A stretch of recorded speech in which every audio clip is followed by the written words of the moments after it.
Entonces, lo que vamos a ver hoy es en realidad lo que son las funciones, ¿no? Cómo crear funciones en el R.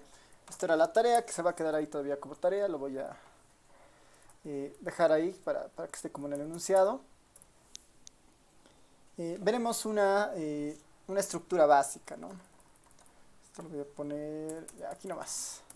De ahí nos movemos, ¿no? Estructura básica de una función en R, ¿no? Estructura, ¿no? Antes de esto vale la pena ver una definición y básicamente una función, ¿no? Una función en R, una función en R tiene la misma idea de lo que se realiza, de lo que realiza, ¿no? De lo que realiza una función en cálculo, digamos, ¿no? O en álgebra. Es básicamente el mismo concepto, ¿no? Ustedes recordarán que en cálculo o en álgebra, cuando uno ve funciones, uno puede escribir una función de esta forma, ¿no ve? F de x igual a y, ¿no? F de x finalmente es la función que retorna algo, ¿no? Que retorna alguna evaluación, ¿no? Uno podría pensar, como por ejemplo ahí una función muy sencilla, f de x la vamos a definir como x al cuadrado, ¿no?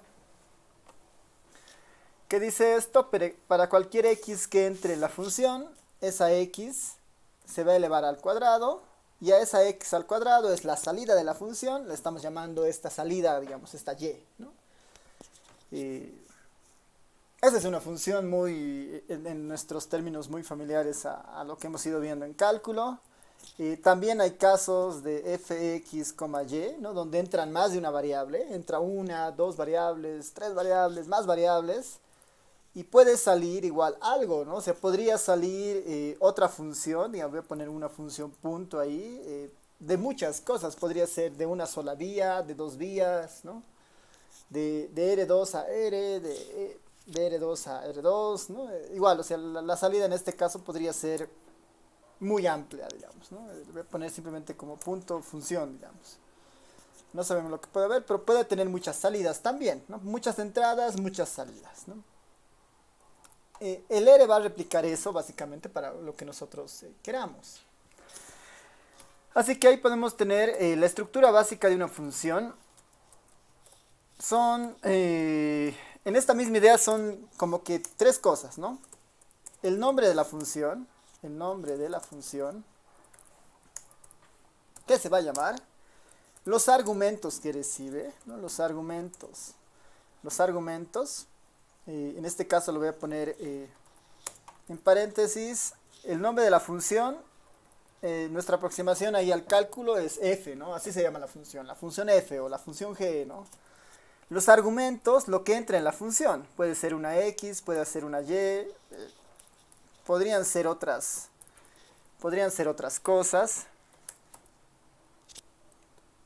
perdón, podrían ser otras cosas, x, y, z, muchas cosas, ¿no? Los argumentos. El otro es, si quieren, el procedimiento, ¿no? El procedimiento o los procedimientos, ¿no? Los procedimientos dentro de la función. Y finalmente, la salida, ¿no? La salida, las salidas pondremos, ¿no? Lo que bota la función finalmente, ¿no? Las salidas, que en nuestro caso puede ser la y, ¿no? Esa era la salida, ¿no? La evaluación de la función para los valores x da la salida, que en este caso era y, ¿no?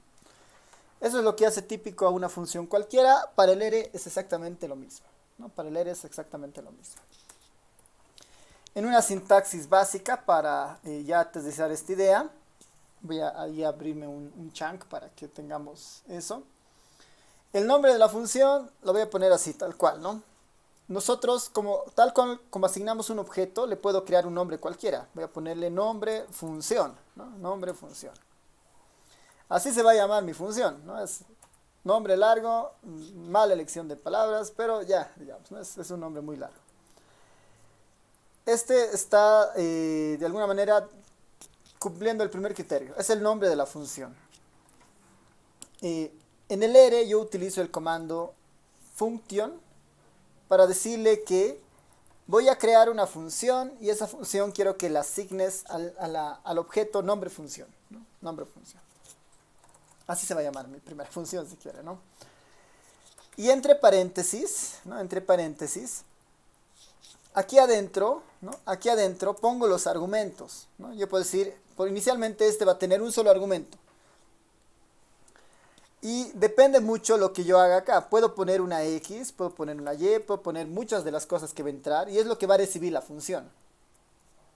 En el ejemplo más sencillo va a recibir una X, un elemento que se va a llamar X, ¿no? No le estamos diciendo qué es, puede ser cualquier cosa, ¿no? Pero va a recibir un elemento que sea X. Como puede recibir un X, este X puede ser una lista, un vector, una matriz, una base de datos, lo que sea, ¿no? Ahí hay que tener cuidado porque lo que hagamos con la X deberíamos marcarlo en el procedimiento, en el procedimiento aquí adentro, ¿no? En los procedimientos dentro de la función y ahí, digamos, es importante tener una idea de qué va a entrar, ¿no? Pensaremos que entra un número o entra un vector, ¿no? Esa es nuestra idea inicial, puede entrar un número o un vector, una colección de números. Entonces, para definir una función, elegimos el comando function y entre paréntesis ponemos los argumentos, separados por comas si hay más argumentos, y si no, si hay un solo argumento, X, digamos, ¿no? Es como crear un comando. El procedimiento se lo realiza dentro de las llaves, ¿no? Dentro de las llaves hacemos el procedimiento que va a ser nuestra función, ¿no? Yo podría hacer que simplemente diga nuestra función hola, ¿no? Simplemente podría decir que mi función haga hola. Aquí pongo print hola, ¿no? El comando print es para mostrar en la pantalla, ¿no? Si yo ejecuto solamente esta línea del print, se va a mostrar un hola en la pantalla, ¿no? Hola. Y este es parte del procedimiento, ¿no? Este es parte del procedimiento adentro. Lo ideal sería que este procedimiento esté asociado a algo con los argumentos, ¿no? Debería usar el X para algo. En este caso estoy poniendo simplemente print hola. Esta es una salida, por ejemplo, ¿no? Otro procedimiento podría ser, voy a agarrar la X que está ahí, ¿no? Voy a agarrar la X que entre en la función y la voy a elevar al cuadrado, digamos, ¿no? La voy a elevar al cuadrado. Cada X que entra, si es un vector, la elevo al cuadrado. Si es un número, la elevo al cuadrado. Obviamente, si entra una palabra, no voy a poder porque no se puede elevar una palabra al cuadrado. Este es igual parte del procedimiento, ¿no? Este es un procedimiento 1, le puedo llamar. Este es un procedimiento 2. Acá ya estoy utilizando el argumento, ¿no? X. Y le estoy elevando al cuadrado. Para no perder esta información, eso lo puedo asignar en algún objeto, ¿no? Lo puedo asignar a algo. Para tener la idea de la asignación, digamos, como mi salida va a ser Y, lo asignaré en una letra Y también, ¿no? Para que sea muy parecido a una definición de una función. F, la X al cuadrado la asigno a la Y. Y el último paso es la salida, ¿no? ¿Cómo hago que esto, cómo hago que mi función me bote la Y, ¿no? ¿Cómo hago que mi función bote la Y? Ahí el comando más importante es, para hacer la salida, es decirle al R que va a retornar esta función. Y eso se hace con el comando return, ¿no? En el comando return nosotros ponemos lo que va a retornar, ¿no? Aquí está, ¿no? ¿Dónde está return? Ya no hay una explicación por ahí, pero finalmente para nosotros es lo que se va a retornar. La expresión, ya.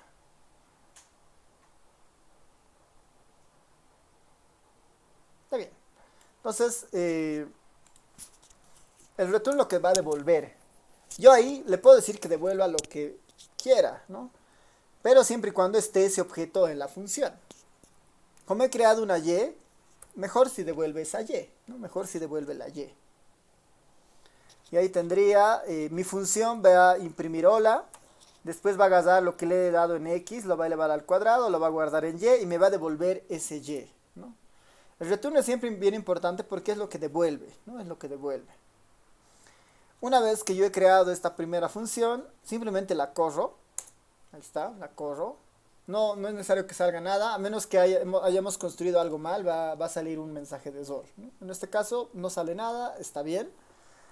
Y ahora yo puedo utilizar esa función libremente. ¿Cómo se usa la función?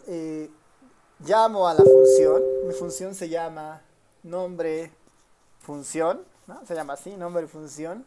Y como argumento tiene una X. Lo que yo le dé en esa X lo va a hacer, ¿no? Lo va a hacer. No tiene muchos criterios ahí de... O sea, el R va a hacer lo que puede con lo que nosotros le demos, ¿no? Por ejemplo, si yo le pongo acá, podría darle el argumento, decirle, quiero que el X tome el valor de 2. Es un escenario, como en cualquier comando. Me bota el print, el hola, y me bota después la evaluación, el 4. ¿No? Podría yo darle un vector. X es de 2 a 10. Sale el hola y también sale la evaluación del vector, ¿no? Del 2 al 10.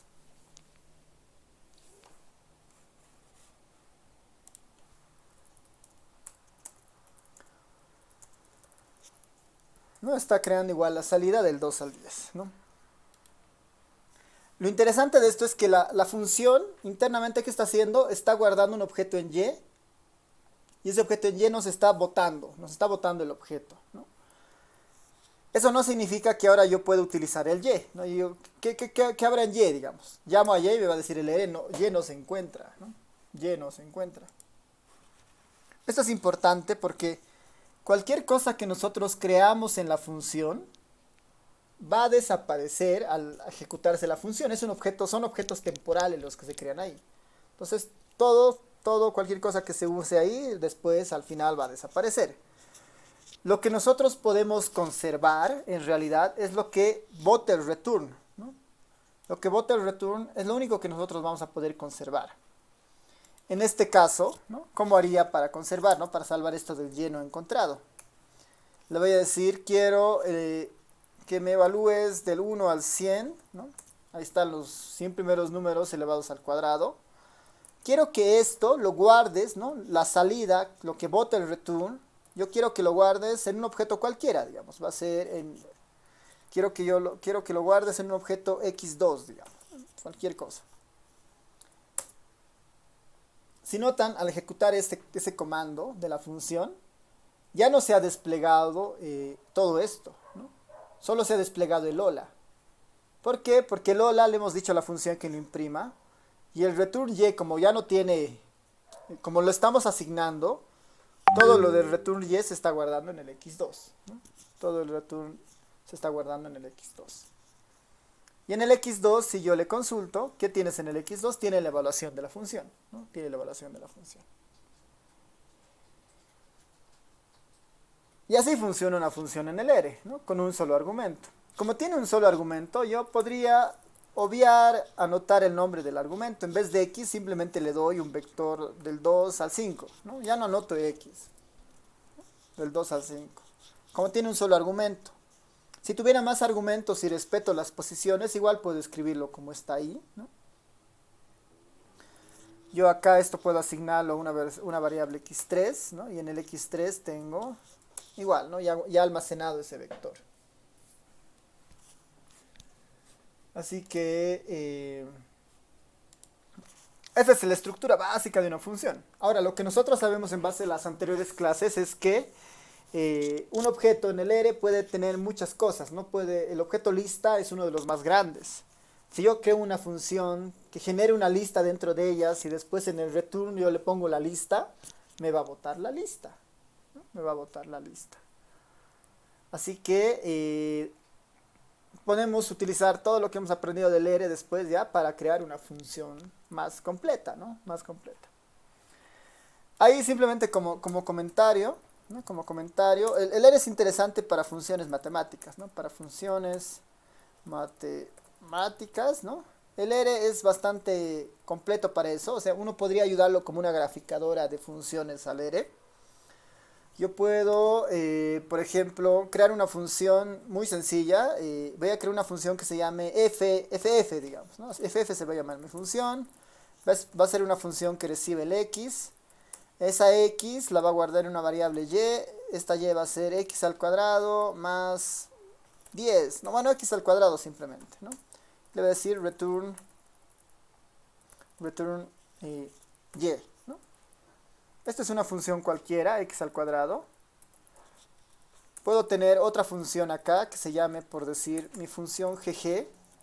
Igual recibe un vector x y ese vector x, por si acaso, le sacamos el logaritmo, ¿no? Le vamos a sacar el logaritmo del vector x. Eso lo guardo en y y después está, digamos, ¿no? Retorna la y. Creo la función ff, creo la función gg, ¿no? Ya están creadas. Yo las puedo usar. Ahora, igual, la creación de estas funciones perdura durante nuestra sesión. Yo cierro el RStudio, vuelvo a abrirlo, ya no voy a tener la función, ¿no? Tengo que volver a declararla para que la pueda usar, ¿no? Así que eso es igual importante. La función vive en la sesión que estemos, en la sesión que nosotros la declaremos, ¿no? Hay maneras de que esté todo el tiempo vigente. Habría que empaquetarla en un paquete y meter al R base, digamos, ¿no? Que eso es otra cosa, ¿no? Pero por el momento es más suficiente declararla y después usarla, ¿no? Por un tema de práctica. Ahora, lo interesante de esto de ponerlo como funciones matemáticas es que yo puedo aquí ponerle curve de la función ff.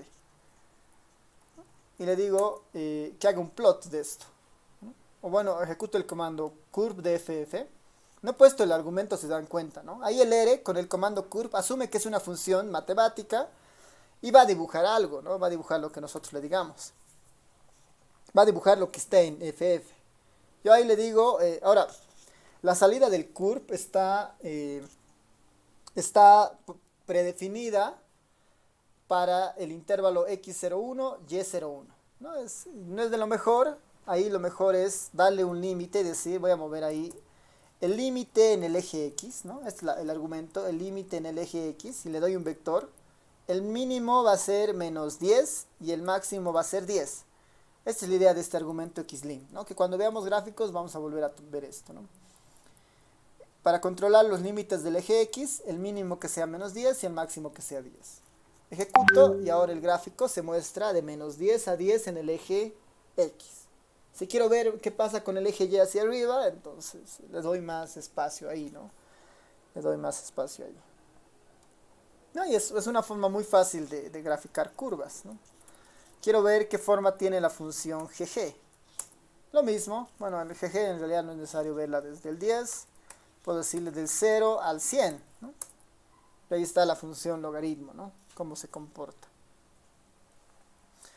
Y uno podría utilizar estas cosas como voy a crear una función hh que tenga la función exponencial de menos x al cuadrado y que devuelva el y, ¿no? Menos x al cuadrado, la función hh.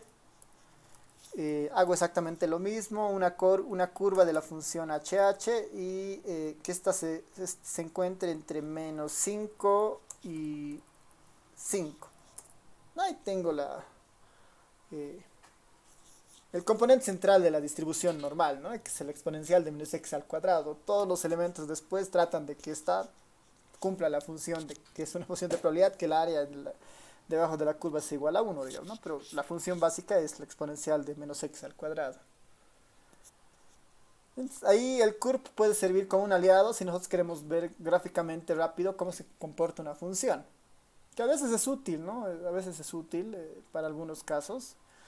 Cuando vemos distribuciones bivariantes, también se puede hacer en el R eso, ¿no? Es cuestión de trabajar con el componente 3D que tiene el R, que igual no es muy complicado. Igual es la misma idea, ¿no? Ponemos x, y, una salida y le mandamos a la función, ¿no? Que en el caso del R se llama, creo que es plot 3D, ¿no? Ya. Entonces, estas son las características básicas para hacer una función, ¿ya? No sé si alguien tiene una consulta hasta este punto antes de resolver esto de la tarea. ¿Alguna pregunta, duda? Lick, una consulta. En la parte que es el X, el límite, ¿podría volver a reiterar para qué es ese vector que tenemos ahí que va de -10 a 10, de 0 a 100, Ah, ya. -5 a 5? Claro, Por favor. esto me está controlando. A ver, en este ejemplo, en este último ejemplo de esta curva, el xlim me está controlando los límites del eje X, ¿no? Los límites del eje X. Y para eso yo le doy un vector, ¿no? El C es para nosotros un vector y le doy la posición del mínimo y el máximo. Yo le puedo decir esto del 0 al 5. Graficar y me va a mostrar el gráfico del 0 al 5. Le puedo decir del 0 al 50. Me va a mostrar el gráfico del 0 al 50. O también le puedo decir que el gráfico me muestre del -10 al 10, ¿no? Mínimo, máximo. Me va a mostrar el gráfico del -10 al 10. Esa es básicamente la utilidad del xlim, ¿no? Gracias, licenciado. Ya, súper. Sí, sí, Vania, puedes aquí compartir. En realidad ahorita lo que estoy pidiendo es compartir, que compartan un poco el código para ver sobre eso, cómo podríamos ir retroalimentando o corrigiendo algunas cosas, ¿no? Si quieres lo puedes pegar acá al chat o igual enviarme al Telegram, ¿no? Como prefieras. Tal vez acá al chat más útil para que igual todos lo puedan ver, ¿no?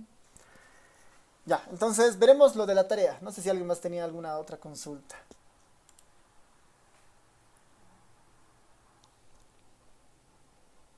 Ya, veremos lo de la tarea, ¿no? La tarea era investigar cómo crear una función, que creo que eso ya está. Así que esta tarea en realidad ya ha quedado saldada. Ya sabemos cómo crear una función en R. Y vamos a ver en realidad acá más que todo un ejemplo, ¿no? El ejemplo, desarrolla una función que dado un vector numérico de valores enteros, devuelva lo siguiente, ¿no? Devuelva lo siguiente. Lo primero que me dicen es que hay que crear una función que reciba vector numérico de valores enteros. Entonces eso es más intuición por el momento. Vamos a asumir que la x va a entrar siempre como un valor entero, ¿ya? Podemos controlar eso dentro de la función, ¿no? Podríamos controlar eso dentro de la función. Así que eso depende, digamos, ¿no? Como prefiramos hacer. No vamos a entrar mucho a detalle porque eso es parte del proceso de mejorar una función. Así que en nuestra concepción vamos a asumir que el vector es entero, ¿ya? Puedo decirle ahí voy a crear la función, ¿no? Dice, la única entrada de esta función es dado un vector numérico. Va a entrar algo. A ese algo le vamos a llamar x, ¿no? Podríamos llamarle otra letra, por convención que se llame x. Nuestra función se va a llamar tarea 1, ¿ya? Nuestra función se va a llamar tarea 1. Dice, tiene que devolvernos la suma de los números pares. La suma de los números pares. Como x es un vector numérico de valores enteros, tengo que de algún lado encontrar a los números pares de esa función, ¿no? Puedo ir practicando acá dentro de la función, casi como pruebas de escritorio, y simular, digamos, ¿qué tal si la x tuviera valores del 1 al 100, digamos, ¿no? De aquí tengo que rescatar todos los pares, ¿no? De estos vectores tendría que sacar todos los pares. Tengo que tener una función que me devuelva los pares. ¿Qué puedo hacer ahí? Una opción, puedo utilizar la función módulo, ¿no? Si recuerdan, creo que varios de ustedes han utilizado la función módulo para eso. A ver, voy a ver lo que me han ido mandando. Está bien, sí, por ejemplo, ahí Vania ha utilizado un for. He ido recorriendo cada uno de los números que tiene, ¿no? Ahora, ahí, por ejemplo, en el caso de Vania, el vector sí o sí tiene tamaño 100, ¿no? Porque su for va de 1 a 100, ¿no? Y ahorita estamos en el escenario que el vector no necesariamente tenga un tamaño, ¿no? Así que ahí habría que mirar otras opciones. En el caso de Miguel Andrés, igual, ¿no? Mientras el tamaño del vector la idea es muy parecida a lo que hizo Vania, pero en vez del for utilizó un while. Lo de Miguel, se los voy a poner acá, tal vez para ver lo de sus compañeros y que lo veamos todos, ¿no? Acá, ¿no? Esta parte de los pares, cómo lo han ido resolviendo. Eh, Ahí está Rebeca. Ya, lo de Rebeca es igual interesante porque directamente ha puesto la condición acá como vector, ¿no? X módulo 2 igual a cero. Esos son los pares, los sumo y ya está, ¿no? Este es lo más directo, ¿no? Que ahorita lo vamos a ver.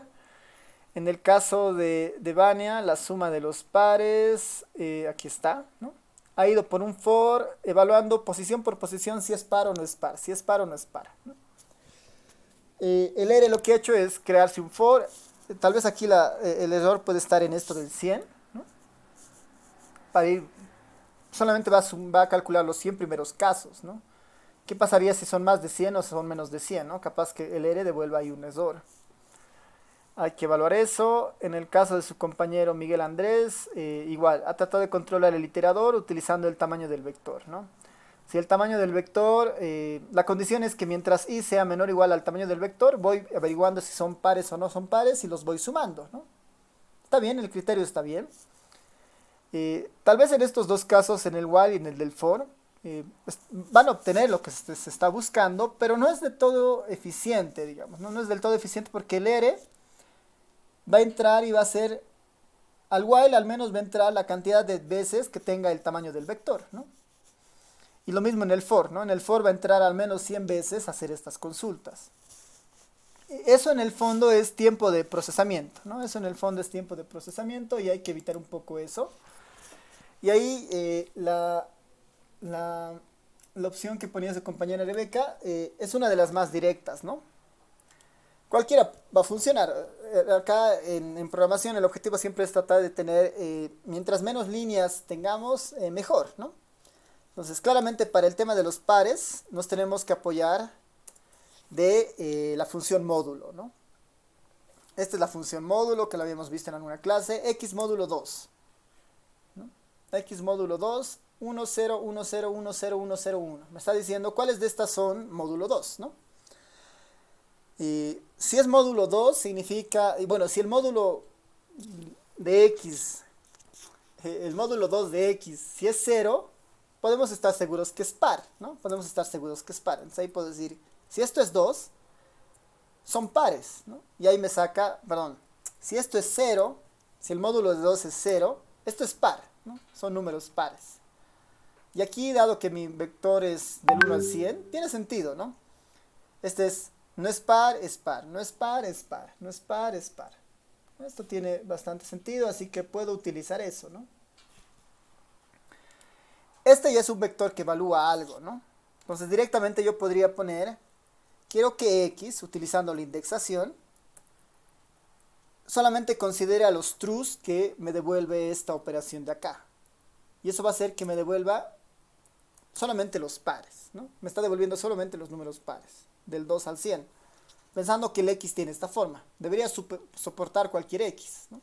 Que sea entera, siempre y cuando sea entera, ¿no? Está funcionando, entonces, ¿qué es lo que me pide qué es lo que me pide el ejercicio? La suma de los números pares. La función sum me va a sumar el vector y ya tengo, ¿no? La suma de estos números pares había sido 2550. Está funcionando, entonces esta es, si quieren, la salida 1, digamos, voy a poner S1. Y ya está, digamos, ¿no? Voy a crear esta S1 como un primer elemento, que sería la suma de los números pares. La segunda es muy fácil, dice la suma del vector. El vector es x, y lo único que tengo que hacer es sumar. X sum de x. La suma es 5050, esta es la salida 2. Ah, ya tengo la salida 2. Y el tercero dice el coeficiente de variación del vector. El coeficiente de variación del vector. Por definición, el coeficiente de variación es ¿qué? Es la desviación estándar, ¿no? La desviación estándar, que ahí la función que hace eso en el R es SD, ¿no? Desviación estándar de x. Ahí tengo la desviación estándar de x. Y para tener el coeficiente de variación, esta desviación estándar la tengo que dividir entre la media de x. Entre la media de x. Este es el coeficiente de variación y esta la vamos a llamar salida 3, ¿no? Nuestra tercera salida. Ahí tengo la tercera salida también, ¿no? Y ya está, ¿no? Puedo saltar mi prueba de escritorio. Esto X lo saco.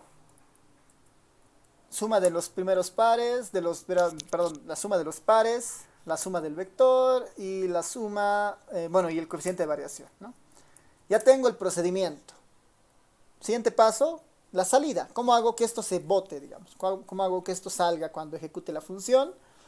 Tengo que utilizar necesariamente el comando return, ¿no? Y en el return tengo que guardar las salidas, ¿no? Que bote el S1, S2, S3.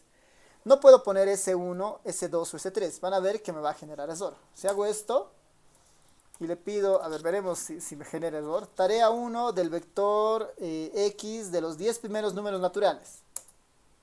Me está saliendo un error, ¿no? El return solamente permite retornar un solo objeto. Me permite retornar un solo objeto, ¿no? Yo podría solo retornar el S1 o el S2 o el S3. O podría retornar un objeto más grande, como una lista, ¿no? Una lista es un solo objeto. Y este objeto puede encapsular más cosas.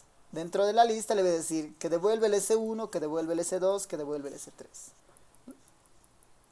Entonces acá le estoy diciendo al return que devuelve una lista y esa lista va a tener los elementos de las salidas. La salida 1, la 2 y la 3, ¿no? Como he hecho ese cambio, nuevamente hago que la función sea declarada en el R. Nuevamente tengo que hacer esto. Otra vez compilo la función y le pregunto otra vez tarea 1 del 1 al 10. Y ahí está. Del 1 al 10 la suma de los pares había sido 30, la suma de todos los números había sido 55 y el coeficiente de variación había sido 0,55. Y ya está, digamos, ¿no? Ya tenemos resuelto la tarea. Y tal vez acá lo único interesante podría también ser que pueda yo mejorar algunas cosas, digamos. El S3 le voy a dar un nombre, ¿no? El S3 es el coeficiente de variación, mejor si sale como coeficiente de variación, como CB. Dentro de las listas yo puedo hacer esto, ¿no? Le estoy diciendo la salida 3 que se guarde en el objeto CB, ¿no? Se va a llamar CB cuando salga mi lista, cuando se despliegue mi lista. El S2 que se llame suma, digamos, suma. Y el S1 que se llame suma, suma pares. Veremos si funciona así. Suma pares. Compilo la tarea 1, ejecuto la tarea 1 y si notan ya esos nombres los está encapsulando en cada una de las posiciones de la lista. Suma pares, la suma y el CB.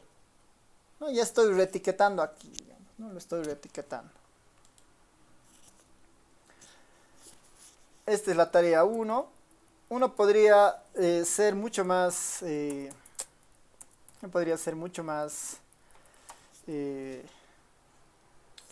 no sé si llamarle eficiente, pero reducir incluso las letras, ¿no?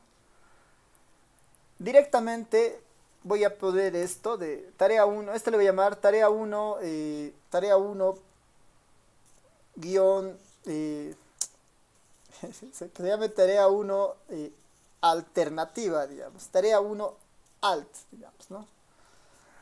Mi función. Lo que voy a hacer es el S1 directamente lo voy a poner acá. En vez del S1 le voy a poner lo que estaba en el S1. En el S2 voy a poner directamente lo que estaba poniendo acá. En vez de S2, tac, ¿no? Y en el S3, en vez del S3 que es el coeficiente de variación, estos cálculos directamente los voy a jalar acá. En vez del S3, todo el cálculo. Y esto ya no es necesario, me ahorro 3 líneas, me ahorro 3 letras, el S1, el S2 y el S3.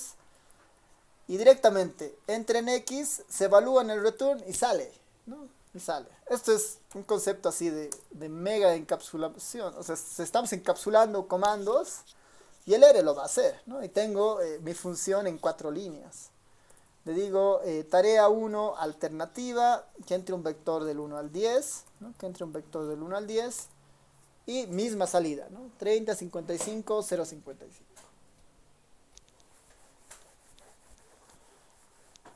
Igual funciona, ¿no?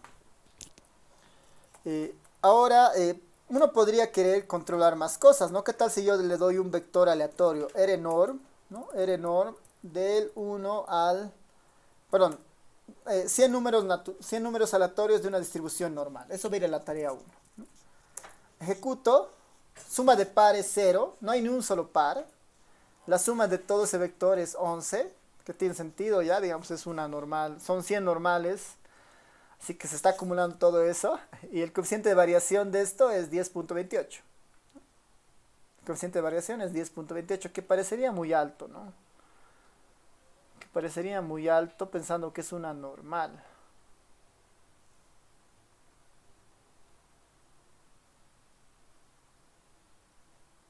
Ya, pues está funcionando, digamos, ¿no? Parecería muy alto para una normal que tengamos ese resultado. A ver, déjenme comprobar esto. SD de esto. No va a ser lo mismo. Ya, pero igual, está funcionando, ¿no? Está funcionando nuestra salida. Tal vez en esto del CB está extraño porque el coeficiente de variación de la normal va a ser 1 y la media, está bien que sea tan grande, ¿no? Porque la media está muy cercana a 0, ¿no? Entonces, como no es exactamente 0, el coeficiente de variación puede explotar. Ya, está bien, ¿no? Acá tal vez lo único que estamos quebrando en este último ejemplo es que nuestro vector no necesariamente es entero y no es par, digamos, ¿no?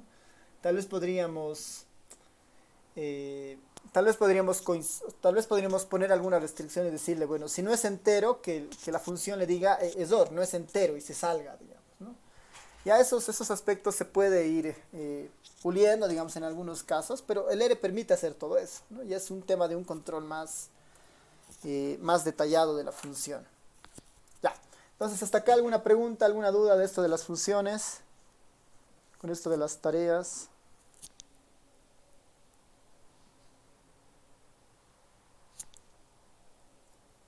¿Se entiende?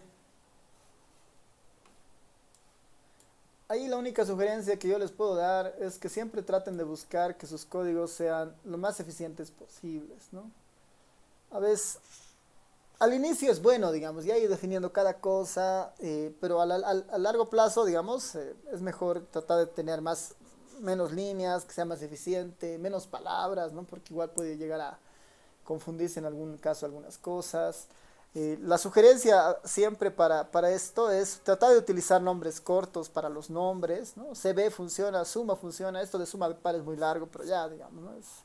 Se entiende, ¿no? Y si vamos a renombrar con algo muy corto, entonces tratar de que esa palabra corta sea significativa, digamos, ¿no? Nos ayude a recordar lo que tiene ese objeto.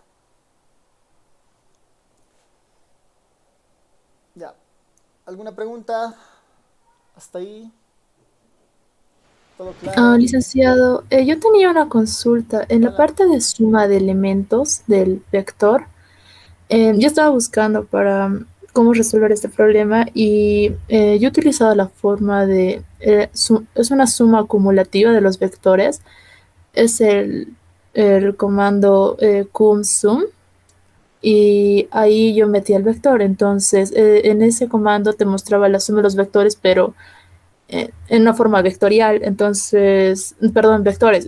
Y lo que yo hice fue imprimir, pero la posición 10, porque ahí me mostraba la suma total. No sé si eso es complicarse más, ¿no? Porque sería mejor utilizar la función sum. Ya, ahí es buen dato. A ver, pensaremos ahí como una nota en esa función. Y esa función es bien interesante, ¿no? Pondremos un vector del 1 al 10, ¿no? Un vector del 1 al 10. Ese es mi vector de interés, lo voy a guardar en una X. ¿Qué va a ser la suma, ¿no? ¿Qué va a ser la suma? Va a sumar los elementos como una sumatoria, digamos, ¿no? Una sumatoria de esos 10 elementos, 55. ¿Qué va a ser el cumsum, ¿no? El cumsum. El cumsum es muy parecido a lo que ustedes han visto en álgebra, diré, en estadística descriptiva para la acumulada, ¿no ve? Tenían una f grande de valores acumulados para una tabla, ¿no? Ponemos el 1 más 2, 3, el 3 más 3, 6, el 6 más 4, 10, el 10 más 5, 15, el 15 más 6, 21, ¿no? Es una acumulación, ¿no? Es una acumulación. Esto es útil muchas veces, ¿no? Cuando uno trabaja con coeficientes como el coeficiente de Gini, por ejemplo, para los indicadores de concentración, esta función va a ser útil, ¿no? Tal vez si es un procedimiento un poquito más largo, Pero sí, el último elemento nos está devolviendo el valor indicado, digamos, ¿no? Tal vez para ahí hay el comando, veremos si funciona en el consume. Hay el comando tail que me muestra, le voy a dar, por ejemplo, el comando tail al vector 1.10, ¿no? Me está mostrando los últimos elementos, el tail así de cola, me está mostrando los últimos elementos del 1 al 10, ¿no? Los últimos elementos del 1 al 10. Yo le podría decir, quiero ver los últimos elementos de este vector cumsum. Me va a mostrar casi los últimos, ¿no? El 15, 21, 28, 25. Quiero que me muestre exclusivamente el último, ¿no? Pongo 1 y me va a mostrar el último elemento. Ahí tal vez, por ejemplo, el tail podría ser una opción combinada con el cumsum para obtener lo mismo que obteníamos con el sum, digamos, ¿no? Pero lo bueno es que este ejemplo ha sido útil para mostrarles la función tail, ¿no? Que me muestra los últimos elementos de un vector. Y el tail también funciona para matrices o para data frames. Si son data frames, el tail me va a mostrar las últimas filas de la base de datos. Y eso es bueno, digamos, ¿no? Es útil muchas veces para ver rápidamente qué tiene nuestra base de datos, ¿no? En este caso, con el tail y controlando con el 1, me va a mostrar exactamente el último elemento, ¿no? Sí, está bien, es una alternativa, digamos, ¿no? Ahí un poco la decisión va a ser de quién está programando. Y ustedes saben que en programación, por lo que han ido viendo seguramente en 111 o en 121, o inclusive en base de datos, no hay una sola manera de llegar a una respuesta, ¿no? Depende de la creatividad, depende un poco igual de la eficiencia. Mientras menos líneas tengan, es mucho mejor, digamos, ¿no? Y eso nos obliga a veces igual a explorar más comandos, a conocer más funciones, ¿no? Sí, eso básicamente, no sé si queda claro, no sé si alguien tiene alguna pregunta más para seguir avanzando.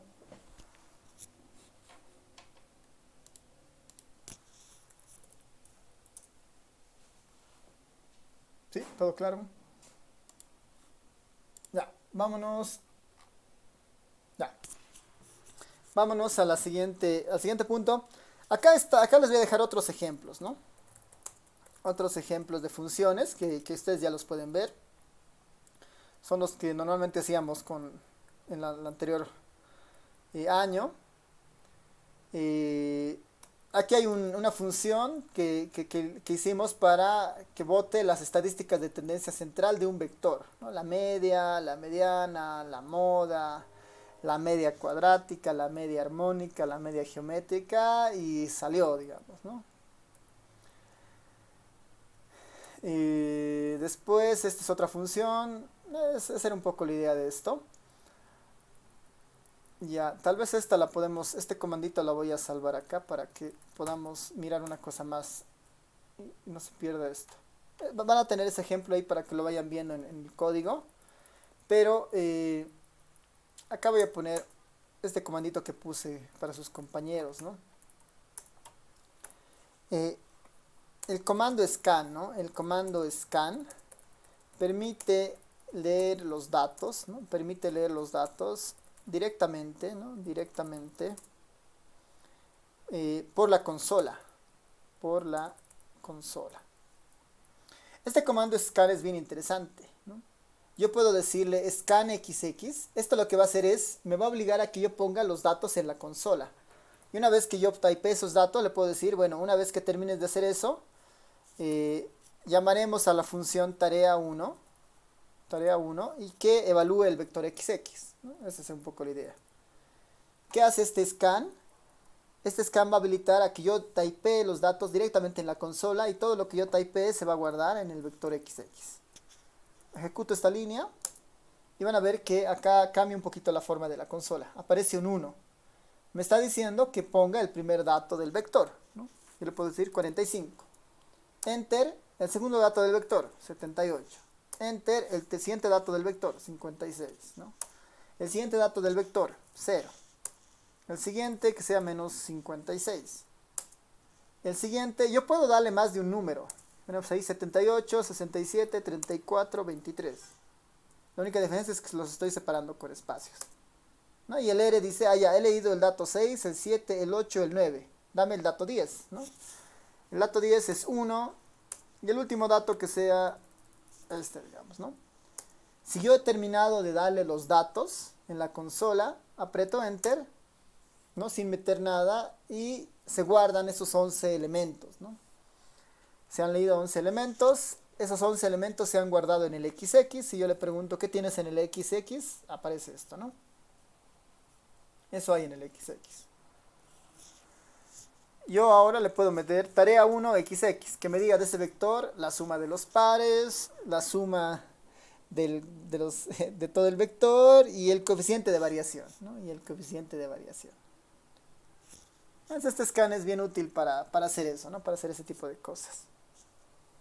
Simplemente como comentario ahí para que igual lo tengamos, ¿no? Igual es una manera de ingresar datos.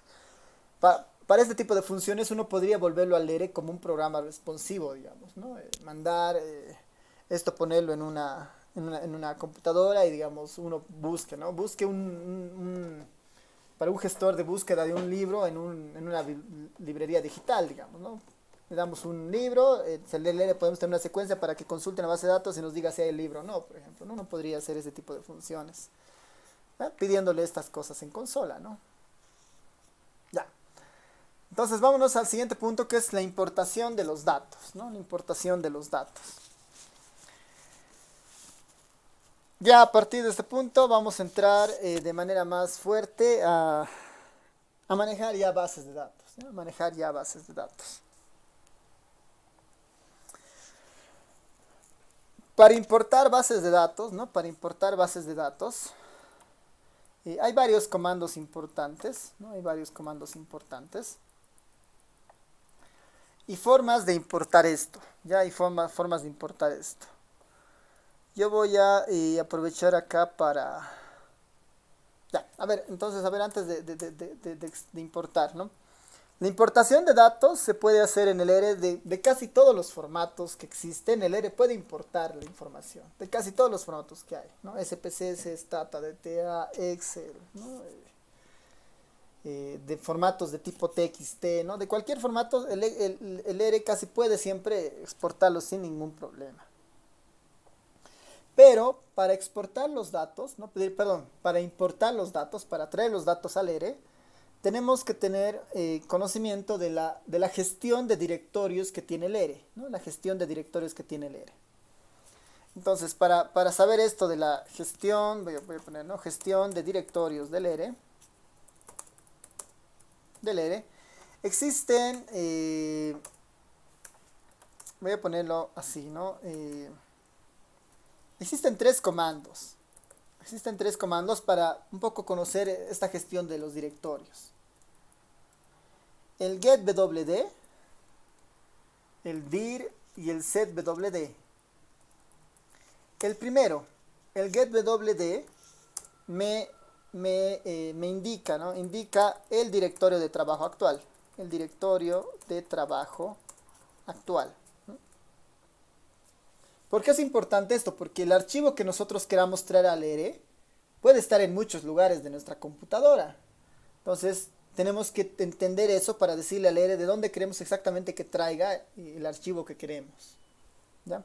Entonces, el getWD nos va a ayudar a saber cuál es el directorio de trabajo actual. Este funciona así, tal cual, sin nada más. getWD, perdón. Hago clic y me dice... Tu directorio de trabajo, el mío, ¿no? Mi directorio de trabajo actualmente es el disco C, usuarios, Álvaro, documentos, GitHub, S383, Big Data, ¿no? Ese es tu directorio de trabajo actual. Yo puedo interactuar con esta carpeta seguramente para guardar cosas o cargar cosas, ¿no? Guardar o cargar, guardar o cargar. Si mi base de datos no está acá, entonces hay la necesidad de cambiar de directorio, ¿no? Si mi base de datos no está acá, hay la necesidad de cambiar el directorio. Para saber qué es lo que existe en este directorio de trabajo, está el comando dir, ¿no? El comando dir lista los archivos en el directorio de trabajo, ¿no? Pongo dir y me va a dictar lo que tengo yo en esa carpeta, ¿no? En esa carpeta donde está el directorio de trabajo, yo tengo estos 13 archivos, ¿no? Me dictan en especie de vector, ¿no? Tengo, si no tiene extensión, es posible que sea una carpeta, ¿no? Este book es una carpeta, después tengo muchos archivos. Un archivo bookdom.yml, este debe ser otra carpeta. Tengo después un objeto HTML, un objeto RMD, un objeto RProg, ¿no? Y ahí, digamos, ¿no? Lo ideal sería que aquí aparezca listada la base de datos que yo quiero, ¿no? Ahí sería ideal que se liste la base de datos que yo quiero. Bueno, no está, pero sería ideal que eso pase. Entonces, nace lo segundo. Yo quisiera tener una base de datos, o bueno, decirle al ERE dónde está mi base de datos, dónde está mi carpeta con mi base de datos, ¿no? ¿Dónde está mi carpeta con mi base de datos? Entonces, para eso tengo que tener una carpeta con bases de datos, ¿no? Tengo que tener una carpeta con bases de datos. Y eso nos llevaría justamente a una parte de recolección, ¿no? O de gestionar la información que tenemos, ¿no? ¿Dónde tendremos bases de datos? Este es mi escritorio, yo tengo aquí una carpetita con bases de datos. Yo podría decir, bueno, de esta carpeta yo quiero seleccionar alguna base de datos en particular, digamos, ¿no? Aquí tengo una carpetita para la materia que era de Big Data, donde hay algunos archivitos, digamos, ¿no? Capaz que sea esta carpeta la que quiero. Tengo bases de datos, digamos, del tema electoral o de los censos, ¿no? Tengo una carpeta de censos, del censo 2012, digamos, ¿no? Hay una carpeta con muchos archivos y muchas bases de datos, digamos, ¿no? Capaz que una de estas podríamos elegir, ¿no? Alguna de estas podríamos elegir. Capaz que esta sea, ¿no? Vamos a utilizar esta está en Stata, que es .dta, ¿no? Esta carpetita está en Stata, que es .dta. Simplemente como ejercicio, ¿no? Les voy a mandar este archivito al Telegram, que es bien ligero, no va a pasar, no pesa mucho. Y así podemos seguir con nuestro ejemplo. Les voy a mandar en este momento al Telegram este archivito. Se llama DB Vivienda 2012 BF9. Pesa 2.8 megas, ¿no? Pesa 2.8 megas. Que es la base de datos de vivienda del censo 2012 para Pando. No es esa base de datos. Pensaremos en ese primer archivo que queremos leer. Después tengo acá una base de datos electoral. Ya, esta es interesante también. Estas municipales veremos. Esta por ejemplo está en un. No está en un ex. Esta es extensión .csv. La puedo abrir, la puedo tratar de abrir para ver qué tiene, ¿no? Tal vez esta les puedo pasar también para indagar qué tal esto. No, está bien, es por municipios para el 2015 los resultados de las elecciones en porcentaje. Puede ser interesante. Entonces, esta que sea un ejemplo para nosotros en CSV, ¿no? Se los voy a mandar también al Telegram. Ahí tienen un ejemplo en CSV y ahorita lo vamos a empezar a gestionar en el ERE. Después tenemos otras bases de datos de importaciones. Aquí hay un Excel, por ejemplo, ¿no? Aquí ahí están las importaciones que hace Bolivia desde el 1992. O las importaciones en CSV. Son archivos medio pesados, tal vez no vale la pena mandarles porque son medio pesados. Acá tengo toda la colección desde el 93 hasta el 2020 y sí son archivitos medio pesados, ¿no? Este es 39 megas. Esto vamos a verlo cuando veamos Big Data con el Spark, ¿no? Vamos a poder cargar todo esto, ¿no? Toda la carpeta debe pesar unas 2 gigas y vamos a tratar de cargar todo eso de golpe, ¿no? Ya, a ver, migración. Ya, no sé si tengo una base de datos en SPSS, creo que no la tengo acá. Pero si no, podemos hacer un ejercicio de descarga del INE, digamos, ¿no? Para ver eso. De todas maneras, el proceso es muy similar, ¿no? Ya sea para otras bases de datos cualquiera, ¿no? Ya, entonces ya les he pasado esos dos archivitos al Telegram, ahí están los dos archivitos en el Telegram. Lo que yo voy a hacer es crearme una carpetita con esos archivos, ¿ya? Voy a crearme una carpetita con esos archivos. A ver, déjenme. Voy a sacar este DB Viviendas. Ahí lo que yo les sugiero ampliamente siempre es tratar de ordenar sus bases de datos, digamos, ¿no? Como somos estadísticos y trabajamos siempre con bases de datos, mejor si lo tienen ordenado por temático, por algo. Yo simplemente con fines para mostrarles voy a crearme una carpetita acá en mi escritorio y se va a llamar ejemplo, digamos, ¿no? Una carpetita que se llama ejemplo. Y en esta carpeta voy a ir guardando lo que les he pasado al Telegram. Ahí está la base de datos que estaba en Stata, la DF9. Acá también voy a guardar la otra carpetita que el otro archivo que les he mandado, este de municipales. Eso también lo voy a poner acá. Y ya, digamos, ya con esas dos, ¿no? Ya con esas dos, veremos más o menos cuál es el siguiente paso, ¿no? Tengo mi directorio de trabajo, ¿no? Este es ahora mi directorio de trabajo en el fondo, ¿no? Y lo mejor que se puede hacer para importar es siempre cambiar el directorio, ¿no? Yo podría tal vez trabajar siempre con los archivos donde estén, pero la mejor práctica es siempre cambiar de directorio según lo que yo esté haciendo, ¿no? Yo puedo cambiar de directorio para cargar mis bases de datos. Después puedo cambiar de directorio para empezar a guardar mis gráficos y mis tablas, ¿no? Puedo empezar a hacer eso en el ERE. Entonces, para leer la base de datos, cambiaré mi directorio a este. Este es el directorio donde está mi base de datos, ¿no? C, usuarios, Álvaro, escritorio, ejemplo, ¿no? Voy a copiar esto. Control C, me voy acá al ERE otra vez. Y le digo, quiero cambiar de directorio de trabajo. Para eso es el comando setwd. Esto es para cambiar el directorio de trabajo. Pongo ahí el código, o bueno, pongo la dirección en realidad, ¿no? Pongo la dirección setwd y este va a ser mi directorio de trabajo.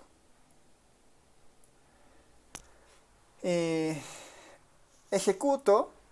Ahora van a ver que cuando ejecuto me sale un error y me dice, no entiendo, ¿no? Error. No se está utilizando, no sé, strings y caracteres al iniciar, no, todo mal, digamos, ¿no? Y eso es porque el ERE en el Windows a veces tiene sus problemitas, ¿no?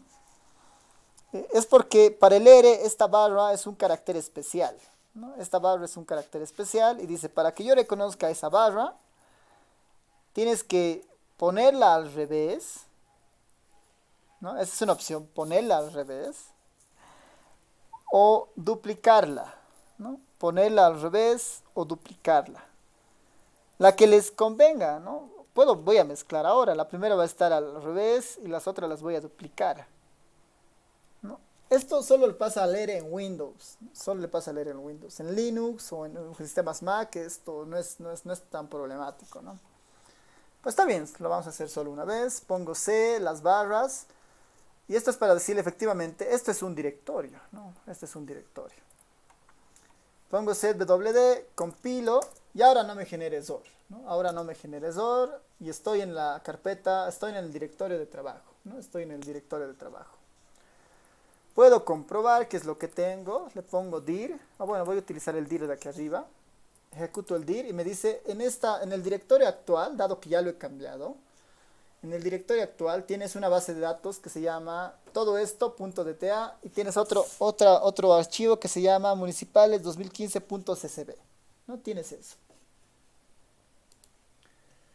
Y ya está, digamos, ¿no? Ya debería poder utilizar esos dos archivos para importarlos al ERE, ¿no? Ya debería poder utilizarlos para importarlos al ERE.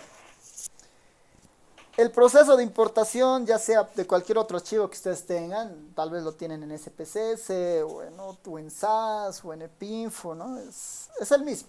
Necesito cambiar el directorio y plantarme donde esté la base de datos. Y el siguiente paso debería ser cargar la base de datos, ¿no? Cargar la base de datos. Para cargar la base de datos, ahí depende mucho, ¿no? Para cargar la base de datos, ¿no? Esto voy a poner depende, ¿no? Depende del formato de la base de datos, ¿no? De la base de datos. Y ahí vale la pena en importación de datos empezar a poner como que el ciclo lógico, digamos, ¿no? Para importar bases de datos tenemos que definir, ¿no? Definir el directorio de trabajo, identificar el formato de la base de datos, de la base de datos que se va a importar, y usar el comando adecuado para la importación. Porque según el formato de la base de datos, el comando cambia, ¿no? Si es un Excel se hace otra cosa, si es un CSV se hace otra cosa, si es una Stata se hace otra cosa, ¿no? En cualquiera de esos casos, para hacer la importación, casi siempre se utiliza el prefijo RIAT, ¿no? Casi siempre se utiliza el prefijo RIAT. Ahí está, RIAT. Este RIAT, como ven, en el RStudio me está habilitando muchos comandos, ¿no? Me dice, ¿quieres leer un archivo CSV? Este es el comando, RIAT.csv. O hay esta otra opción, RIAT-CSV2. O hay archivos DSF, archivos de lim, diff, archivos Fortran, ftable, fw, sockets table, ¿no? Y RIAT RDS, RIAT registros, ¿no? Todo lo que empieza con RIAT en el R normalmente está dedicado a la importación, ¿no?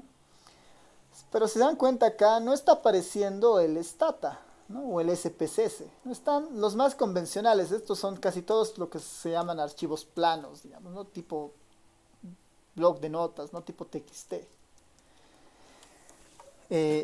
Cualquiera de estos, por ejemplo, este CSV nos debería ayudar a abrir esta base de datos municipales, ¿no?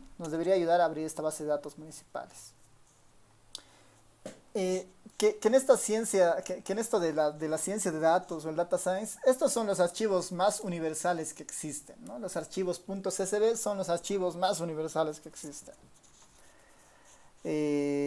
Así que veremos ese primer ejemplo, ¿no? Veremos este CSV. Lo que yo les recomiendo ampliamente ahí siempre es que puedan abrirlo como en un blog de notas, ¿no? Yo esto lo voy a abrir como un blog de notas para entender cómo funciona este CSV, porque a veces todos los CSVs tienen una manera distinta de separar los campos, ¿ya? Entonces voy a abrirlo en un blog de notas, abrirlo como un Sublime Text. En mi caso ese es el editor de texto. Y aquí está, ¿no? El CSV es un archivo plano, como les decía, aquí está todo eso. Y de esta parte lo interesante sería, ¿no? Entender cómo está funcionando. Lo más importante del CSV es saber qué separa las observaciones. Y acá, si se dan cuenta, todo está el código, que es una variable, separado, coma, municipio, coma, MPS, ¿no? Acá los números, aparece este código, aparece Sucre, aparece el 0, pero todos están separados por coma. Entonces, el elemento que los separa es una coma. Eso es lo más importante. Porque acá en el fondo, cada una de las filas son registros, ¿no? Este es para Sucre, el siguiente es Yotala, ¿no? Y así está trabajando esto. Ya, a ver, procesaré que se ha puesto medio raro. Ya, ¿no? Entonces ya sé que las filas son observaciones y lo que les separa las columnas son comas. Y ahí me ayuda, tal vez ahí se diferencian estos CSVs, ¿no? Si ven en este RIAT CSV sin nada, estos son sus argumentos, ¿no? Aquí hay un argumento que dice sep, ¿no? Esta es la abreviación, si quieren, para qué es lo que está separando a las columnas. Por defecto, este RIAT CSV trabaja para comas, dice sep, comas. El CSV2 es exactamente lo mismo, solo que el sep es punto y coma, ¿no? Hay CSVs que trabajan con punto y coma. En nuestro caso, nuestro CSV está trabajando con comas. El más adecuado debería ser el CSV. Ahora, eso igual lo podemos cambiar. Acá el sep, si fuera otra cosa, fuera un guión, fuera un tabulado, un espacio, igual eso lo podríamos cambiar, ¿no? Como el CSV es medio estándar, han visto en este caso es coma, no tenemos que hacer muchas cosas. Vamos a utilizar el RIAT CSV simplemente. RIAT CSV. Cuando son CSVs, y bueno, en general para los otros archivos, casi el primer argumento, como ven, dice aquí file. Dale el nombre del archivo. File. Lo que yo puedo hacer acá es darle el nombre del archivo. Entre comillas, le doy el nombre del archivo. El archivo se llama municipales2015.csv. todo el nombre del archivo, incluyendo la extensión. Ahí está, municipales 2015 CSV, ¿no? Otro de los argumentos importantes, ahí les voy a mostrar en el help del CSV, es entre los más útiles. Aquí está, React CSV, ¿no? El archivo, el file, ya hemos puesto, se llama municipales 2015, ya está en nuestro directorio de trabajo. El siguiente dice header, ¿no? Así de encabezado si quieren, y está por defecto true. Esto significa que la primera fila de nuestro archivo, la primera fila, tiene los nombres de las variables, ¿no? Eso es cierto, repasamos en nuestro archivo CSV, lo vuelvo a abrir. ¿Será que la primera fila tiene los nombres de las variables? Y sí, se dan cuenta, todas las demás filas son los datos para los municipios, pero la primera fila tiene los nombres de la variable, código, municipio y todo lo demás, ¿no? Entonces, está bien, digamos, que se quede como true, ¿no? Porque la primera fila sí son los nombres de las variables. Si esto estuviera como false, como lo que pasa con este comando read table, por defecto es false. Nosotros podríamos cambiar el header a false también, digamos, ¿no? Esto igual, todo lo que está acá nosotros lo podemos controlar, ¿no? Por defecto está true, así que no hay nada que mover en este caso. La separación es una coma, está bien, coincide, no hay nada que mover en este caso. Y bueno, después, esto del cute es igual importante porque me está diciendo cómo se están, o qué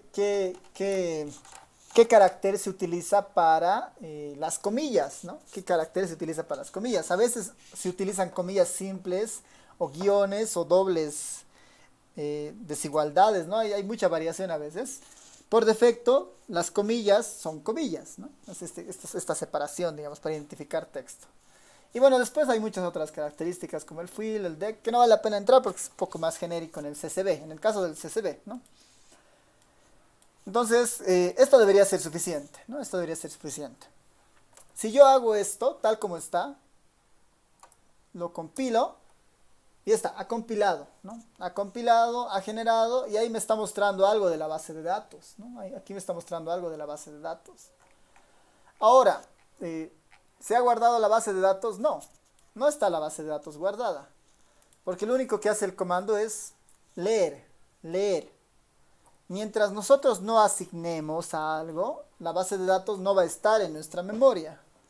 Entonces le voy a decir, lees y asignas lo que lees al objeto, por decir, en este caso, Mun 15, digamos, ¿no? De las municipales 2015.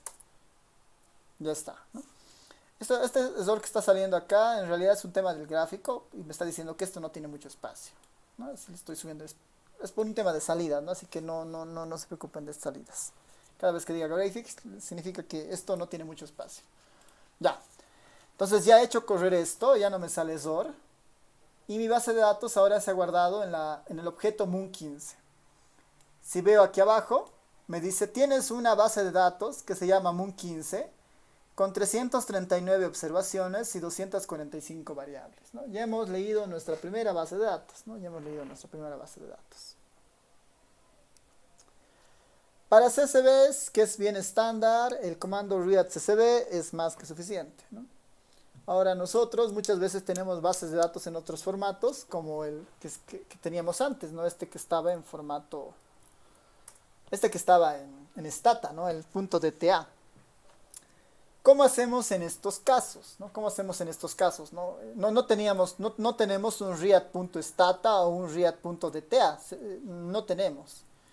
Entonces, cuando hay archivos que superan las características básicas del ERE, tenemos que nosotros trabajar con librerías, ¿no? Trabajar con librerías, ¿no? Con librerías.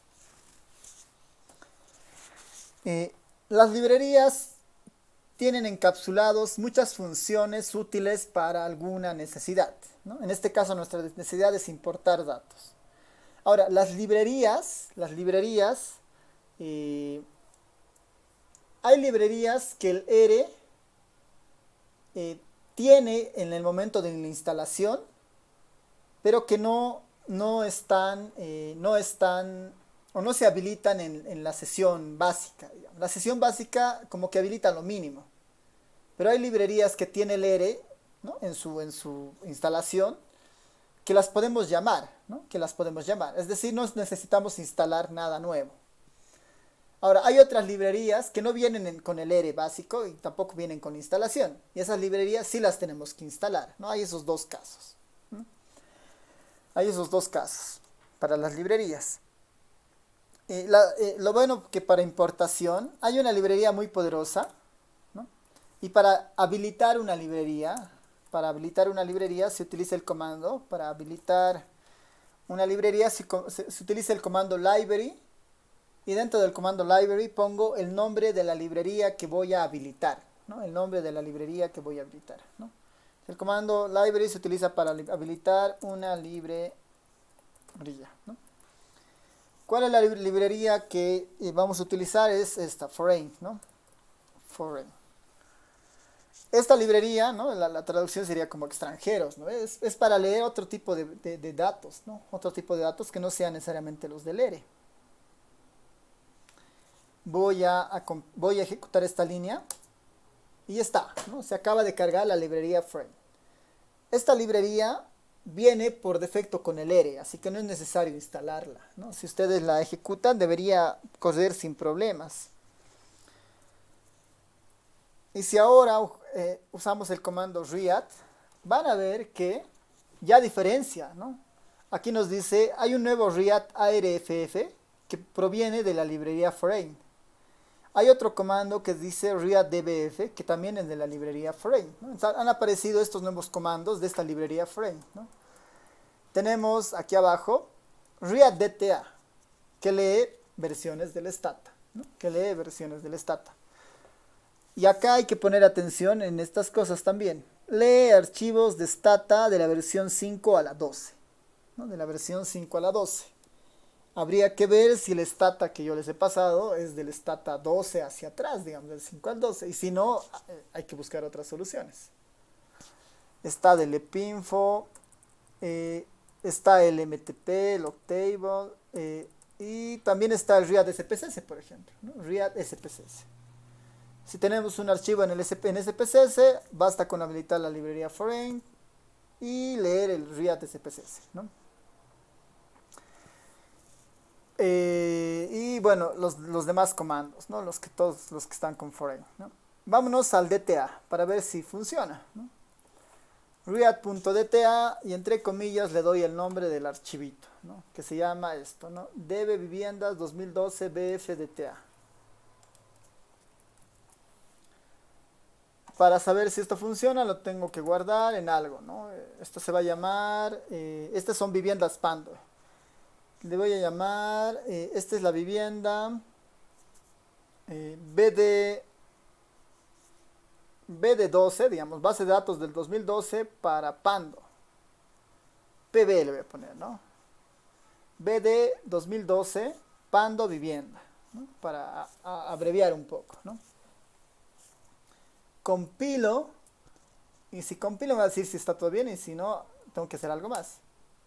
Ahí está, sin problemas, ¿no? Se ha cargado sin problemas, así que para la base de datos que les he pasado, al parecer esto es suficiente, ¿no? El DTA es suficiente.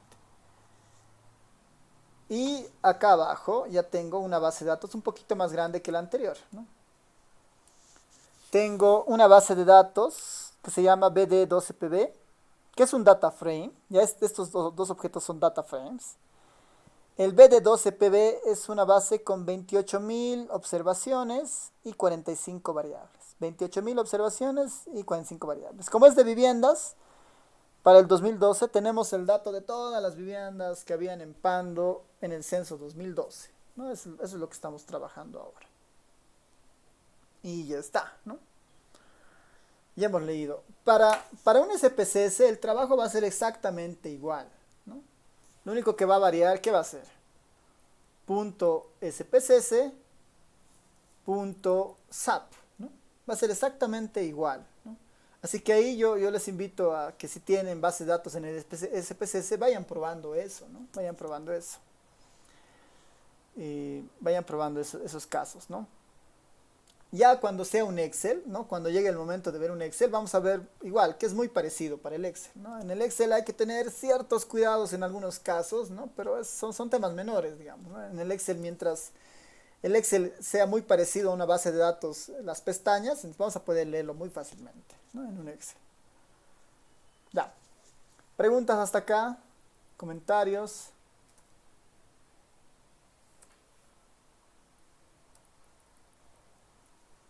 ¿Se entiende?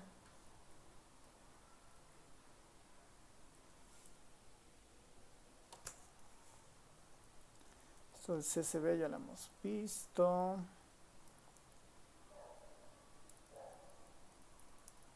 Ya. ¿Comentarios hasta acá? Nada, nadie. Sí, medio claro. Ya. Ahora, acá ya estamos entrando como que a lo más interesante, que es justamente, tenemos una base de datos que usar, ¿no? Tenemos una base que usar. Eh, Tal vez incluso antes de esto, antes de mirar algunas cosas que podemos hacer con las bases de datos, esto lo voy a bajar acá mejor.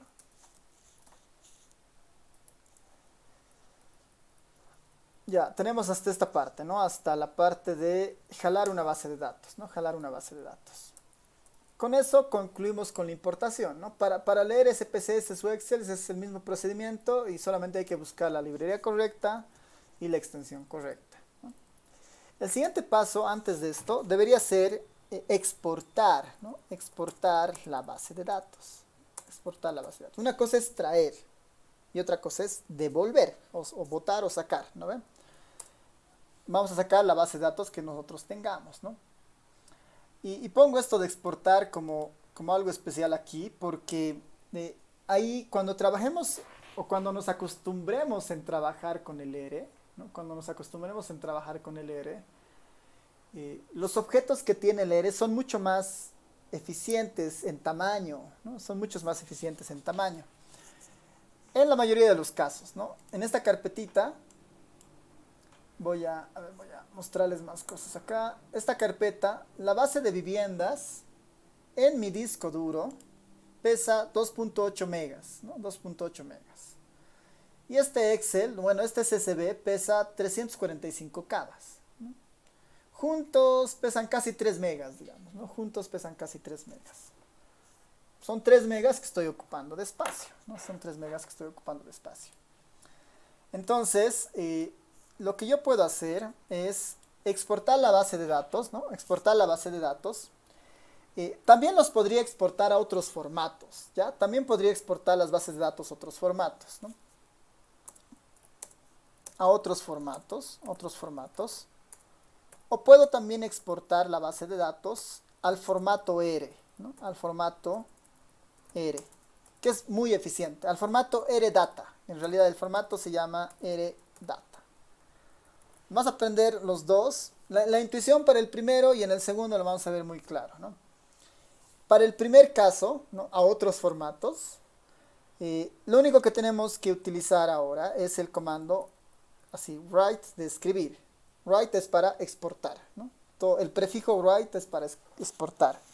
Y ahí nos salen las distintas opciones. Exportar a RF, CSV, DBF, CSV y todas las demás. Exportar a otro Stata, FTable, exportar a SPSS. Bueno, a SPSS parece que no está. Habría que ver cómo exportamos a SPSS, ¿no? Es ya otra tarea, digamos, ¿no? Pero veremos esta, ¿no? Que si quisiéramos exportarla a un CSV, por ejemplo. Quisiéramos exportar a un CSV. ¿Qué vamos a exportar a un CSV? ¿Qué tal si exportamos a un CSV la base de datos que teníamos en Stata, ¿no? Esa base de datos en Stata está en el objeto BD12PB, ¿no? BD12PB. Me dice dar el objeto que voy a exportar y dar el nombre del archivo, ¿no? Dar el objeto que voy a exportar y el nombre del archivo. Eso es lo básico. ¿Qué voy a exportar? La base de datos del censo 2012 de Pando Viviendas. ¿Dónde la voy a exportar? A un objeto que se llame exactamente igual. bd12.csv. Estoy respetando la extensión, estoy respetando la extensión. Ejecuto. Está tardando un poco porque lo que está haciendo es escribiendo esto en la memoria, ¿no? Está sacando el objeto que está en la sesión, ¿no? En nuestra memoria temporal en el R, y lo está colocando en nuestra carpeta, ¿no? En nuestra carpeta que se llamaba ejemplo. Aquí está, ¿no? Lo está poniendo en nuestra carpeta que se llama ejemplo. Ahora tengo un archivo bd12pb.ccb, ¿no? Que es la base de datos que estaba en stata.ccb. Medio ineficiente hacer esta exportación porque el objeto resultante tiene 13 megas de tamaño, ¿no? 13 megas de tamaño, casi 6 veces más que el objeto original que estaba en DTA, ¿no? En Stata era 2 megas, 3 megas digamos, ¿no? 2.8, y la exportación ha resultado ser un archivo más grande, ¿no? De 13.29.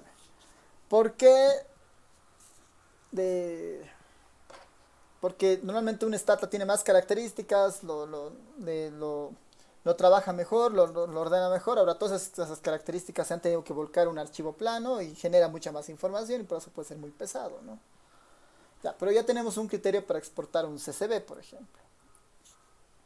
Entonces, para exportar el comando siempre es write y después buscar la extensión, ¿no? El comando que, bueno, es entre los más útiles ahora que podríamos tener es exportarlo a un RData, ¿no? Exportarlo a un RData. Y para eso utilizamos el comando save, ¿no? Para eso utilizamos el comando save, así de guardar, ¿no?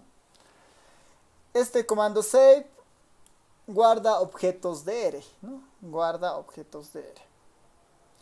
Lo único que dice, bueno, guarda objetos de R, se ponen los nombres de los objetos en estos puntos, podemos poner cuántos objetos queramos, y también podemos, y bueno, y también hay la opción file para decir cómo se va a llamar nuestro objeto, ¿no? Cómo se va a llamar nuestro objeto. Entonces, para guardarlo en un formato RData, ¿no? En un formato .RData en realidad, pongo los objetos que voy a guardar, ¿no? Yo quiero guardar los dos.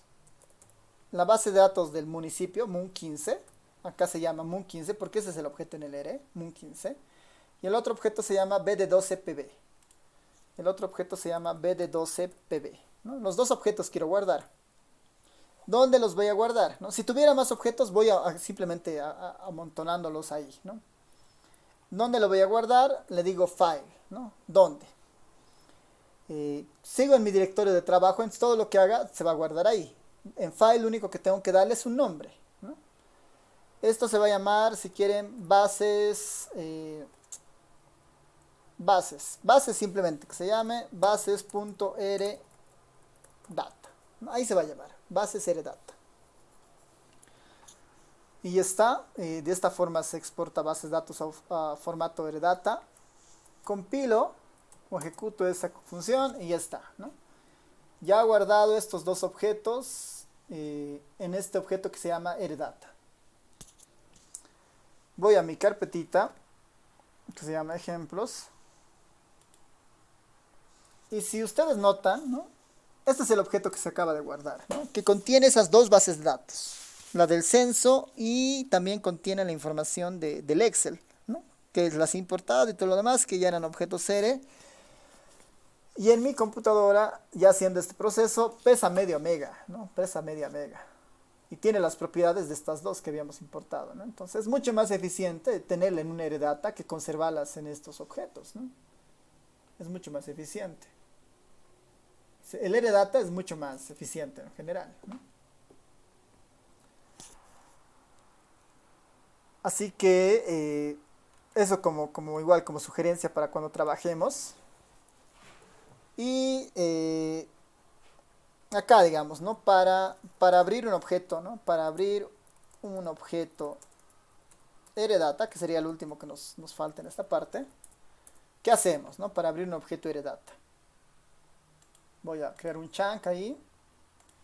Para que vean cómo funciona esto, voy a borrar todos los objetos que están en memoria.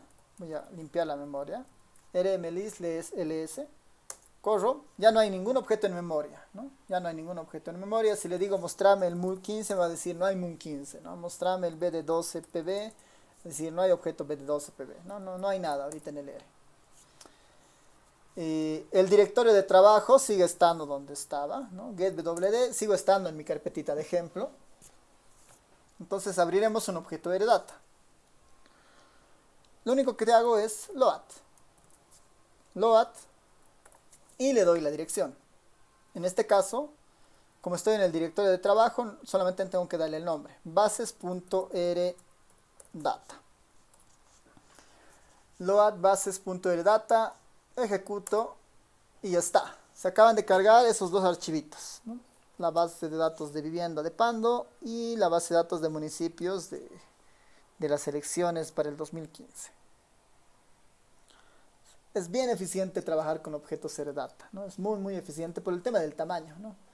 Por el tema del tamaño principalmente es sumamente eficiente trabajar con objetos Rdata. Ya, no sé si hasta ahí tienen consultas, preguntas, comentarios.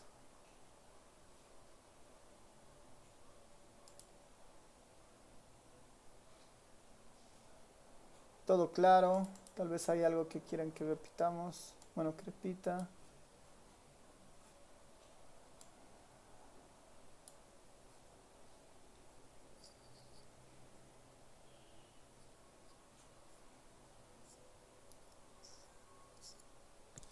Nada, nadie.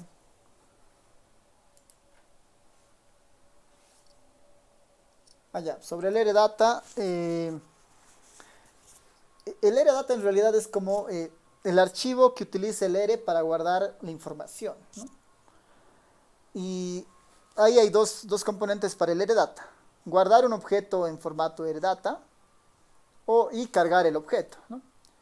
Para guardar se utiliza el comando save, ¿no? Para guardar se utiliza el comando save.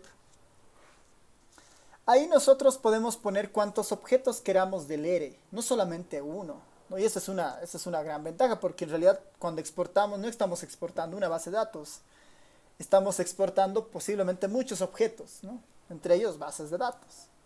Para este ejemplo he puesto dos objetos en un mismo objeto Rdata, ¿no? Entonces aquí podría poner más objetos Rdata, ya están acá dos, coma, el nombre del archivo que va a tener file bases.rdata, ¿no? Esto guarda el archivo Rdata en el directorio de trabajo. Mi directorio de trabajo es ejemplo y en mi directorio de trabajo debería haberse guardado este objeto, ¿no? El objeto Rdata. Lo siguiente debería ser acceder a este archivo, ¿no? Dado que ya está en mi computadora, entonces puedo borrar la memoria, como sigo en el directorio de trabajo, con el comando load cargo este archivo que está acá, ¿no? Cargo este archivo que está acá, que tiene esos dos objetos, la de municipios y la del censo. Load, y ya tengo los dos objetos, BD12PB y MUN15, ¿no? Ya tengo cargado los dos objetos. Y ahora ya los puedo utilizar, ¿no? Ya los podría utilizar. Y esa es una gran ventaja, y nos va a dar paso a utilizar ya para las siguientes clases puros objetos Rdata en realidad, ¿no? Para esto de la exploración de los data frames, que es sumamente rápido. Y nos falta, ahí vamos a ver rápidamente conceptos de estadística descriptiva. Vamos a ver algo de muestreo e inferencia, así, pero en el R es sumamente veloz. Porque igual muchos de los conceptos ya lo tienen, es verlo desde un enfoque más en el R, y de ahí vamos a ver los gráficos, el ggplot. Hay algunos ejemplos ahí que pueden ir curioseando. Esto del Shiny no lo vamos a ver, pero los voy a dejar ahí como punteo, ¿no? Es mucho tiempo esto del Shiny, he intentado el año pasado, pero sí nos consumía mucho tiempo, así que no lo vamos a ver. Idealmente, cuando en el nuevo plan de estudios, Shiny lo verán en la materia de visualización de datos, eso yo espero, ¿no? Porque esto es muy importante, pero no lo vamos a ver.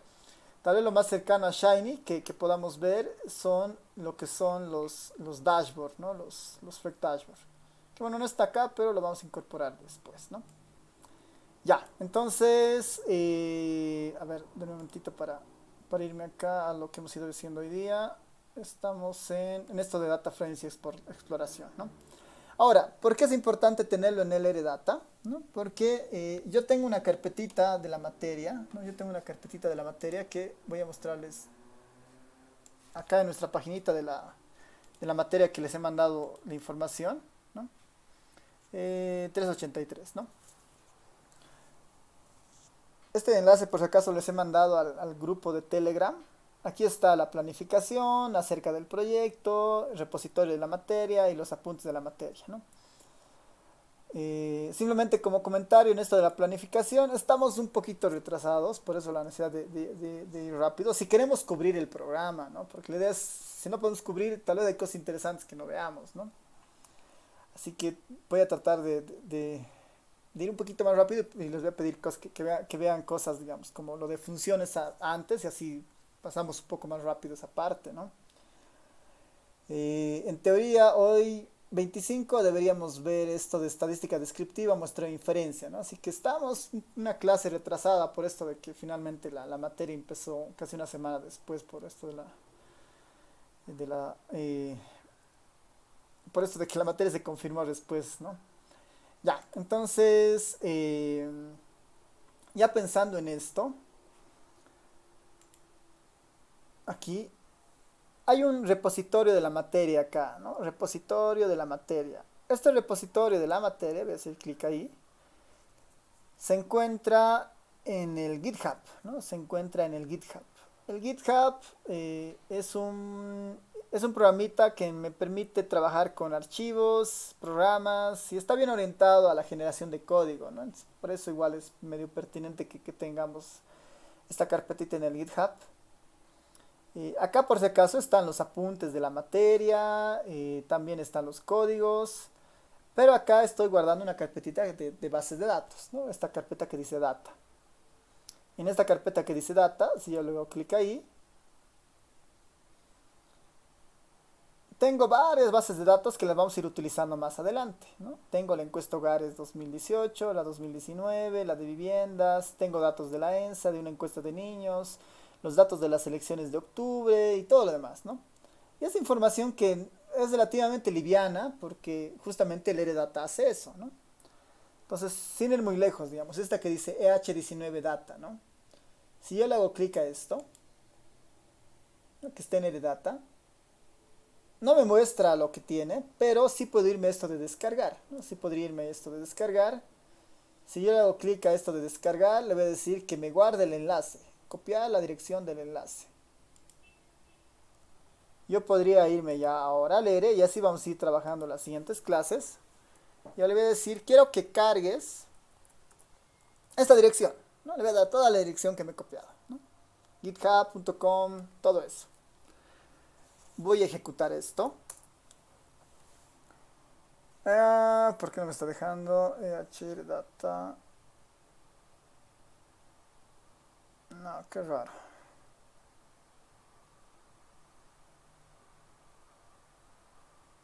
Capaz que esté corrupto esto. Voy a probar con otro, perdón. Y si no, voy a ver qué está pasando.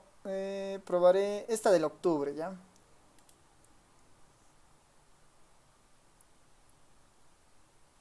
Capaz es porque estoy entrando desde... Ya, no debería haber ese problema, pero a ver, probaré con esto del VRAW. Si me deja... No, se va a descargar, no.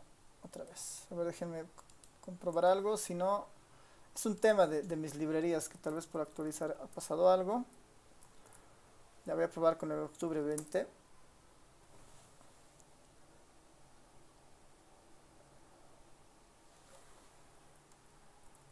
Ya, yo creo que esto es... No. Qué raro que no esté dejando. A ver, déjenme... Ah, no, perdón. Mi culpa. Todo esto tengo que poner URL. Todo esto entre URL. Ya. Acá no debería haber problema con exportar la EH19, ¿no? La anterior. Ha sido mi culpa porque sí, estoy exportando desde una URL. Entonces voy a exportar esta, ¿no? La anterior, la que no funcionaba. EH19.rdata. ¿Ya? Mismo comando load, solo que estoy utilizando este comandito más, que es el URL que le está diciendo al ERE que por si acaso esta dirección corresponde a un URL, ¿no? Eso me estaba faltando. Ejecuto y ahora sí, ¿no? Va a tardar un poquito, no mucho, ¿no? Está cargando y ya está, ¿no? Acaban de cargarse dos bases de datos. La encuesta hogares 2019 de personas, la encuesta hogares 2019 de vivienda. Acabo de cargar casi 50.000 observaciones, ¿no? 50.000 observaciones, la base de datos de personas, es este H19P, tiene 39.000 observaciones y 478 variables, ¿no? Entonces, ya como saben este funcionamiento, es más fácil interactuar con el repositorio que tengo, ¿no? Con el repositorio que tengo y así que, por ejemplo, para los exámenes les voy a decir eso, ¿no? Utilizando la base de datos del repositorio, ejecute tal cosa, ¿no? Entonces, va a ser simplemente cargar y después abrir y seguir y seguir y seguir, ¿no? Entonces, eso como comentario acá en esto del objeto heredata y, y ya, ¿no? Entonces, no sé si tienen más preguntas, consultas. Esto lo vamos a ver yo creo que en la siguiente clase. Lo que yo quisiera es que vayan practicando esto de la importación y exportación. Vean, asegúrense de que esto va a funcionar, funciona en sus computadoras, porque ya la siguiente es bueno que ustedes vayan probando con sus equipos, ¿no? Voy a aprovechar para mandarles, ahora que estamos acá, les voy a mandar todo el código que he generado hasta ahora, ¿no? Esto de los apuntes para que lo tengan también en el Telegram. Tal vez es dificultoso entrar al repositorio. Este intro R es un poco lo que vamos a ir, lo que estamos viendo, es solo que voy a ir ajustando y actualizando algunas cosas, ¿no? Se los acabo de pasar al Telegram. Así que ahí pueden, eso lo abren en un RStudio y van a tener exactamente lo que yo tengo acá, ¿no? Y ahí pueden hacer sus consultas, ver si en su computadora está funcionando y me avisan, ¿no? Ya, así que les voy a pedir algo para el día martes, ¿no? Para el día martes, como una actividad para el martes. Actividad martes. El martes no vamos a pasar la sesión, no vamos a pasar esta sesión sincrónica, digamos, no vamos a tener esta video llamada o estas clases virtuales, ¿ya?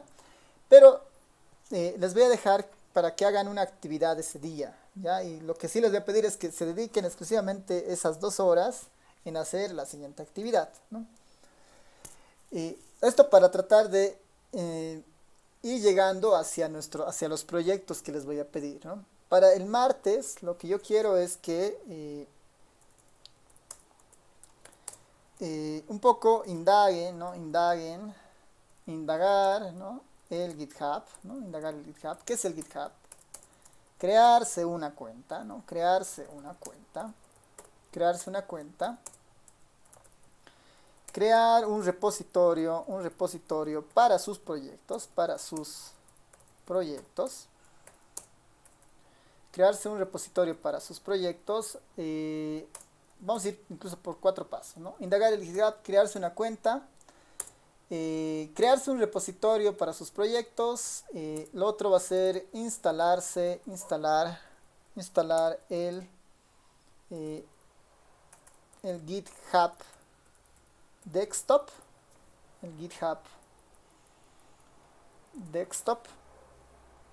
que es la versión para el escritorio del GitHub, ¿no? Para hacer mucho más fácil el trabajo con la interacción, ¿no? El GitHub Desktop, que es este. Es este, por ejemplo, este programita que ven como un gatito acá abajo. Este es el GitHub Desktop, ¿no? Para hacer que funcione. A ver, les voy a mostrar más o menos cómo funciona esto. Ahora, lo que yo necesito que el martes hagan es que entiendan que es el GitHub, que se creen la cuenta, que vean esto. Y les voy a mandar un video donde he hecho donde tengo una grabación para esto, ¿no? Para qué se puede hacer con el GitHub y todo lo demás, ¿no? Ahí tal vez igual pueden curiosear, digamos, ¿no? El GitHub simplemente, el GitHub Desktop es simplemente una interfaz para interactuar con mis archivos que están en la nube, ¿no? El repositorio que les había mostrado es este, ¿no? Entonces todos estos archivos yo los tengo en mi computadora. Si actualizo alguno, ¿no?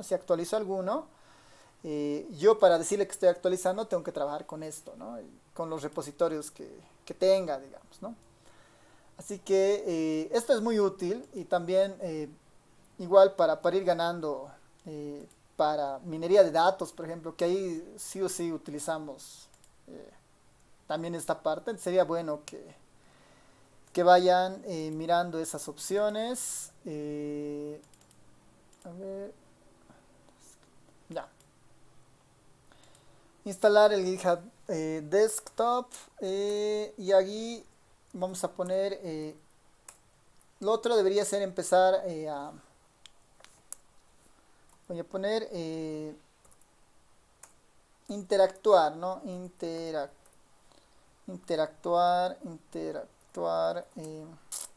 Interactuar con sus repositorios, con sus repositorios.